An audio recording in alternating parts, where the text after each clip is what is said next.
Jadi Mang Alan lanjutkan. Segera Anda buat sumpah potong. Jangan tunggu-tunggu waktu. Jangan tunggu ada putusan, segera. Kenapa? Karena mungkin ada segelintir orang yang mengatakan itu bukan ajaran Islam. Sumpah itu demi Allah, bukan demi yang lain.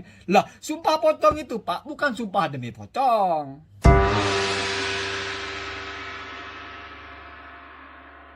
Assalamualaikum warahmatullahi wabarakatuh. Bismillahirrahmanirrahim. Allahumma sholli ala sayyidina Muhammad. Langsung saja saya menyaksikan Mang Alan mengeluarkan statement yang arah-arahnya sepertinya beliau itu siap untuk melakukan sumpah pocong. Saya mendukung. Mang Alan harus siap, bahkan harus segera melakukan sumpah pocong bahwa apa yang diucapkannya itu benar. Saya mendukung. Kalau ada orang yang mengatakan bahwasanya sumpah pocong itu bukan ajaran Islam, itu mungkin saja kurang banyak belajarnya. Sudah pernah dibahsul masailkan oleh para ahli ilmu bahwasanya sumpah pocong itu hakikatnya masuk kepada satu istilah dalam syariat, yaitu taghlidhu al-yaman atau al-qasam, memperkokoh sumpah. Jadi taghlidul qasam atau taghlidul yaman itu adalah upaya agar sumpahnya ini lebih tajam atau lebih keras. Biasanya bizaman dengan memilih waktu tertentu, misalnya milihnya hari Jumat, atau bil makan, misalnya memilih tempat tertentu, misalnya di masjid, atau bisa bil hal dengan cara atau metode tertentu. Jadi kita tahu bahwa sumpah potong itu adalah untuk mengokohkan bahwa si orang yang bersumpah ini benar-benar siap apabila dia melakukan kedustaan. Artinya benar-benar dia tidak berdusta, sehingga dia berani mempertaruhkan nyawanya seandainya dia bohong. Itu boleh, nggak ada persoalan. Jangan fokus di pocongnya. Pocong itu kan hanya istilah. Maksudnya adalah dia itu sumpahnya nggak main-main. Kalau dia bohong, dia siap mendapatkan resiko apapun. Itu kira-kira ya. Jadi Anda baca dalam kitab Tuhfahnya Ibnu Hajar, dalam kitabnya Fathul Wahab, itu dibahas. Masuk kepada taghlidhu al-yamin atau taghlidhu al-qasam. Memperkokoh sumpah. Artinya menunjukkan bahwa yang bersumpah ini serius. Dan itu alal mudda'i wa alal mudda'a alaihi. Bisa dilakukan oleh orang yang menuduh, bisa dilakukan oleh orang yang dituduh. Jadi ada satu konten yang mengatakan biasanya sumpah pocong itu untuk orang yang dituduh.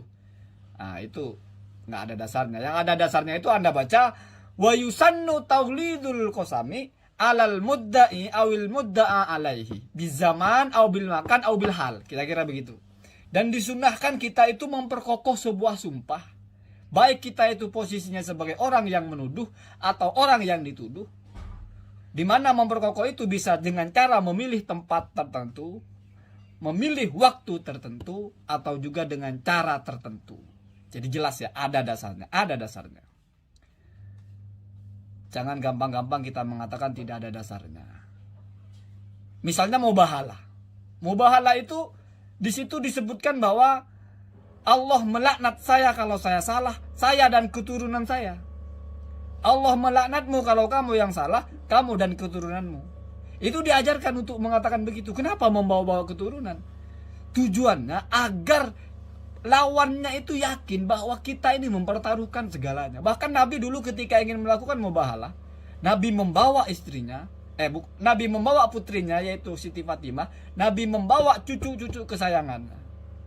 Sampai musuhnya itu ngeper. Ngepernya maksudnya, wah, berarti Nabi ini nggak main-main. Nabi siap mempertaruhkan semuanya, bukan hanya dirinya, tapi orang-orang yang ia sayangi, yaitu Fatimah, Sayyidina Ali, bahkan Hasan dan Husain. Jadi dengan begitu lawannya ini berhitung ulang untuk melawan tantangan mubahalah Nabi. Kenapa? Karena Nabi yang dipertaruhkan nggak hanya dirinya, tapi semuanya. Logikanya begini, sumpah itu anggap semacam pertaruhan. Kalau Anda yakin bahwa Anda menang, maka semua akan Anda pertaruhkan. Itu sudah hukum alam, sudah hukum normal, cara berpikir normal. Kalau kita yakin kita yang menang, maka bukan hanya kita yang dipertaruhkan, tapi semua yang kita miliki. Ya kalau dalam berjudi lah kasarnya. Kalau Anda yakin kartu Anda menang, kan Anda all in. Nah itu logikanya ya. Kalau Anda yakin kartu Anda menang, Anda pasti all in. Dalam mubahalah kalau yakin bahwasannya Anda itu adalah di jalur yang benar, maka dipertaruhkan semua, Anda dan keluarganya. Begitu juga sumpah pocong, kalau Anda yakin bahwa Anda itu benar, maka Anda pertaruhkan hal yang paling mulia, yaitu hidup Anda sendiri. Gitu ya. Jadi ini masuknya kepada taghlid ya, memperkokoh. Mughalladho itu kan berat. Kalau najis kan ada najis mughalladho. Dari kata ghalladho. Mughalladho itu najis yang paling berat. Taghlid itu pecahannya dari kata ghalladho. Artinya mempertebal, memperkokoh, memperberat, memperdahsyat sumpah. Itu wajar ya. Itu sesuatu yang wajar. Kenapa harus seperti itu? Biar polemik ini segera ada kejelasan, walaupun mungkin belum di ranah yang bisa diterima semua orang, yaitu misalnya ranah hukum. Kenapa? Karena tidak bisa dipastikan ini akan ditarik ke hukum atau tidak. Misalnya Mang Alan mengatakan bahwasanya Gus Idris itu menghadirkan ruhnya atau menghadirkan korinya atau menghadirkan sukmanya Habib Soleh Tanggul, Habib Ali Kuitang, terus Gusmi, terus Gus Maksum. Itu mau ditarik ke pengadilan yang sebelah mana? Itu mau dipasalkan pasal berapa? Tetapi kita tetap menganggap itu sebagai masalah. Simpang siur ini tetap kita pandang sebagai problem. Kenapa? Karena kita nyaris tidak percaya. Masa iya? Para wali sebegitu gampangnya dimasukkan kepada seseorang atau bahkan ditarik, kemudian makan dan merokok. Cuma kan ini satunya sudah bersuara, yaitu Mang Alan. Satunya nggak ada suara, nggak ada klarifikasi, sehingga kita mau isbat mana yang benar tidak bisa. Kenapa tidak bisa? Karena Mang Alan suruh membuktikan apakah ada videonya. Tidak ada videonya. Atau mungkin seharusnya ada videonya kalau Mang Alan bisa. Kalau tidak ada videonya, apa buktinya? Dan yang dituduh pun tidak menerima, tidak menolak. La yukiru wa la yungkiru. Tidak mengakui, juga tidak menolak. Kan repot. Maka, biar ini tidak menguap, biar ini tidak menjadi persoalan yang tidak ada ujungnya, atau sesuatu yang sulit dicari seperti ketiaknya ular, atau seperti di mana ular sekolah.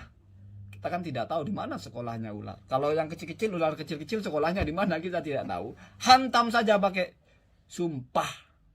Kalau untuk lebih dahsyat, salah satu dengan cara sumpah itu adalah memakai Al-Quran. Jadi Al-Quran ditaruh di atasnya. Atau mungkin dibacakan ayat di Al-Quran yang mengokohkan ancaman orang-orang yang melanggar sumpahnya atau bersumpah palsu. Salah satunya juga dengan cara dibungkus pakai kain pocong. Biar orang yakin bahwa Mang Alan tidak main-main dengan sumpahnya.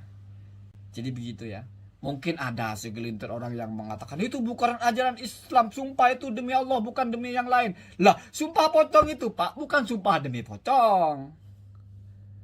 Jadi itulah kita memahami, sumpah pocong itu adalah ritual sumpahnya. Anda melakukan hal-hal tertentu di mana tujuannya agar sumpah Anda ini semakin kokoh, semakin nampak Anda tidak main-main, semakin nampak Anda serius, dan itu disunnahkan. Jadi masuk kepada keumuman istihbabu taghlidi al-qasam. Disunnahkannya memperkokoh sumpah bukan hanya dengan nama Allah, tetapi juga dengan cara atau praktek-praktek tertentu di mana secara umum dipahami bahwa orang yang bersumpah ini betul-betul serius dengan sumpahnya. Kira-kira seperti itu. Jadi Mang Alan lanjutkan. Segera Anda buat sumpah pocong. Jangan tunggu-tunggu waktu. Jangan tunggu ada putusan, segera. Kenapa? Karena itu punya fungsi tersendiri. Semoga ada manfaatnya. Assalamualaikum warahmatullahi wabarakatuh.